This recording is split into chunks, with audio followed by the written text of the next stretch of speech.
तेल का संबंध है तो तेल के साथ ही साथ शराब को भी सरकार जीएसटी से बाहर रखी है। अगर इसको भी जीएसटी के दायरे में ले लेता तो उतना मूल्य नहीं बढ़ता जितना तेजी से बढ़ रहा है। झारखंड में पंचायत समिति का चुनाव हो रहा है और उसका नामांकन धनबाद में शुरू हो चुका है। आइए कुछ प्रत्याशियों एवं यहाँ के जाने माने एडवोकेट एचएन सिंह से चुनाव पर और ईवीएम पर हम बात करते हैं। चूँकि एक इशू पर चुनाव नहीं होता है, चुनाव के समय में कई मुद्दा होता है और कुछ लोगों का जनता अपने कई कारणों से बटी हुई रहती है, जिसके कारण रिजल्ट निकल जाता है। और मेरा मानना है कि जब तक ईवीएम को नहीं हटाया जाएगा तब तक निष्पक्ष चुनाव का उम्मीद नहीं किया जा सकता।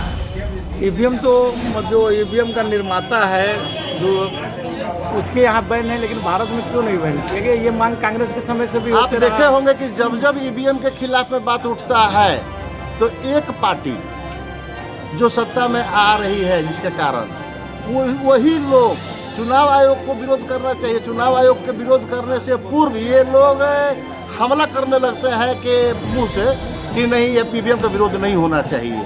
मेरा कहना है कि आप अगर जनता के मत से जीत रहे हैं तो फिर आप ईवीएम हटा करके चुनाव क्यों नहीं करा रहे हैं? आज भी अगर ईवीएम हटा दिया जाए तो वह रिजल्ट नहीं आएगा जो आ रहा है।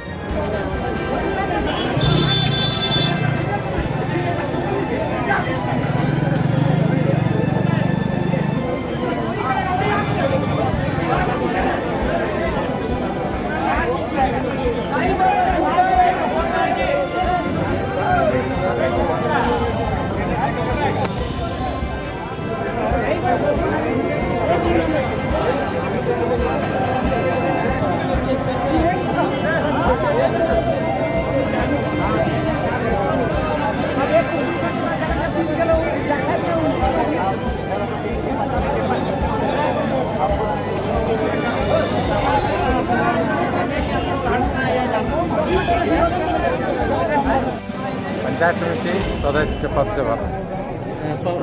जनता से क्या चाहते हैं? जनता चाहते हैं कि बदलाव करे, परिवर्तन हो और अपने पंचायत का समग्र विकास करें। जनता अगर जिताती है तो क्षेत्र में क्या कार्य करेंगे आप? क्या कमी नजर आ रही है वहाँ?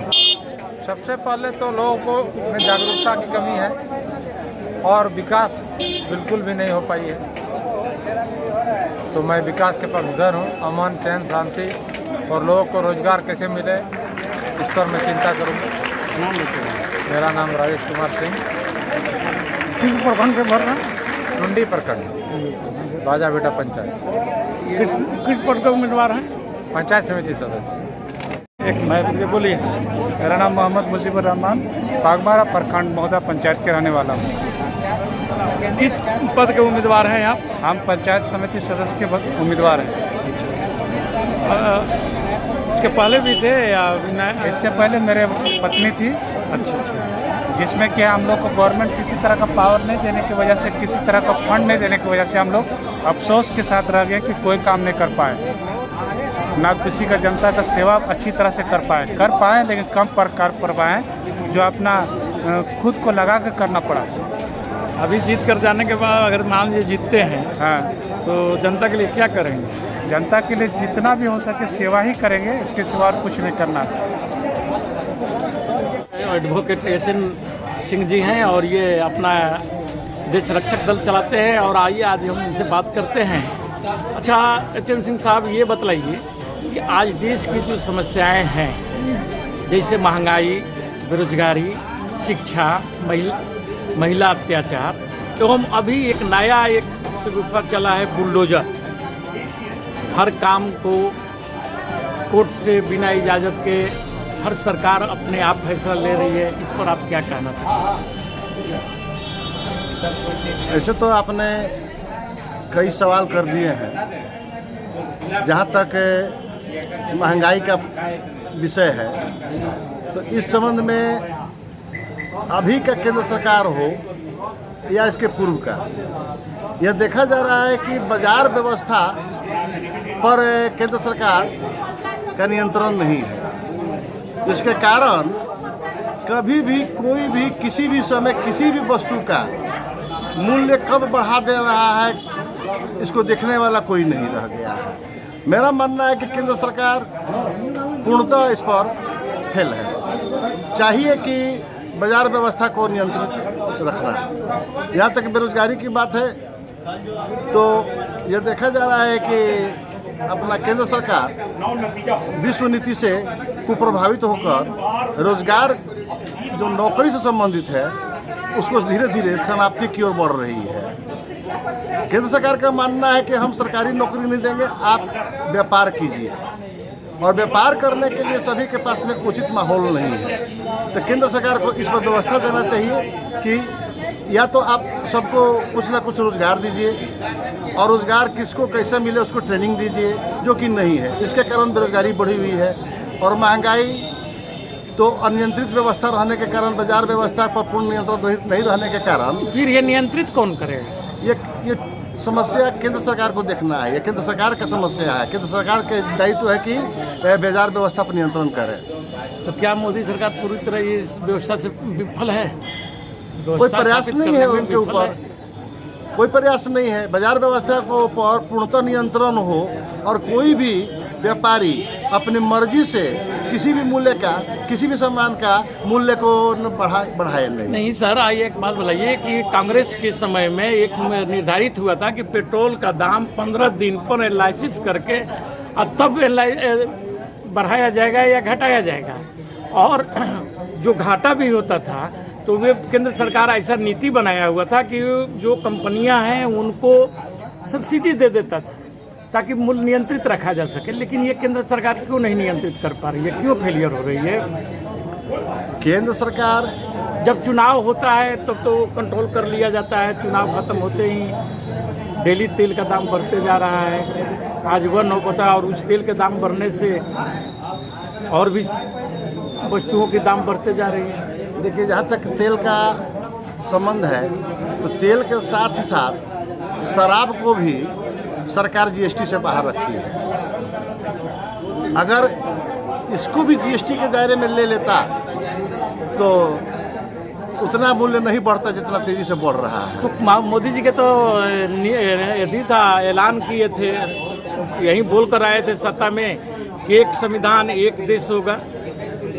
फिर उसका क्या? हाँ, तो स्पष्ट है। आपका सवाल में ही आपका जवाब है कि वो पूर्णतः फेल है इस विषय पर। क्यों नहीं जीएसटी के दायरे में लिए? आज लोकपाल पर आज कोई चर्चा पेट्रोल नहीं करते हैं, लोकपाल पर भी बात नहीं करते हैं। हाँ, क्या तो सिर्फ मनमोहन सरकार को विस्थापित करने के लिए ये नारा दे रहे थे? मैं मनमोहन सरकार के कार्यकलाप पर अभी कुछ नहीं बोलना चाहूँगा क्योंकि वो सत्ता में नहीं है। अब जहाँ तक मोदी जी तो उन्हीं के खिलाफ करके आए थे ना। हाँ, मोदी जी भ्रष्टाचारी सरकार है। आज तक एक भी भ्रष्टाचारी को जेल नहीं भेजा जा सका, नहीं किसी पर FIR हुआ। जब जब चुनाव आता है तो एक वाड्रा जी उनको आसामी नजर आ जा रहे हैं और उनके गले में पट्टा बांध करके और लगते हैं घुमाने। चुनाव खत्म हो जाता है, फिर वह चुप बैठ जाते हैं, ना उन पर FIR करते हैं, ना उनको जेल भेजते हैं। तो क्या ये चुनावी अधिल सिर्फ लेते हैं मोदी जी? ये तो स्वतः समझ में आ जाना चाहिए कि जिस बात को कह करके आवे और उसके ऊपर में पूर्णतः अपना ध्यान न दें तो स्पष्ट है कि वो उनका चुनावी शगुफा रहता है। जब चुनाव आता है तो हिंदू मुसलमान, हिंदुस्तान पाकिस्तान होने लगता है।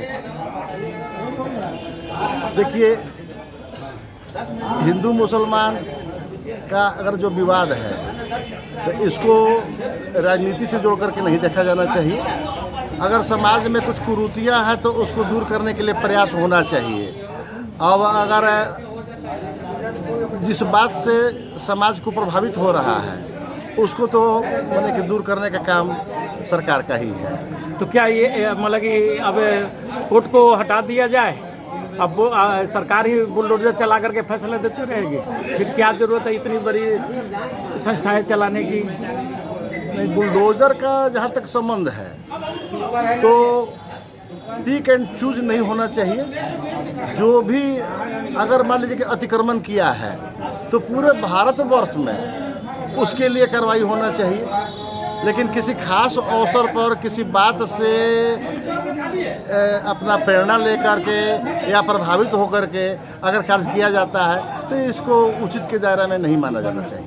अच्छा, एक बात बताइए सर कि आज बड़े बड़े उद्योगपति सरकार से जमीन आवंटित कराए किसी दूसरे नाम पर कि मैं हॉस्पिटल खोलूँगा, स्कूल खोलूँगा, और बाद में उसमें कर्जालय खोल दिया गया है, मीडिया कर्जालय खोल दिया गया है और सब अन्य कर्जालय खोल दिया गया है। उन लोगों पर क्यों नहीं बुलडोजर चला रहे हैं?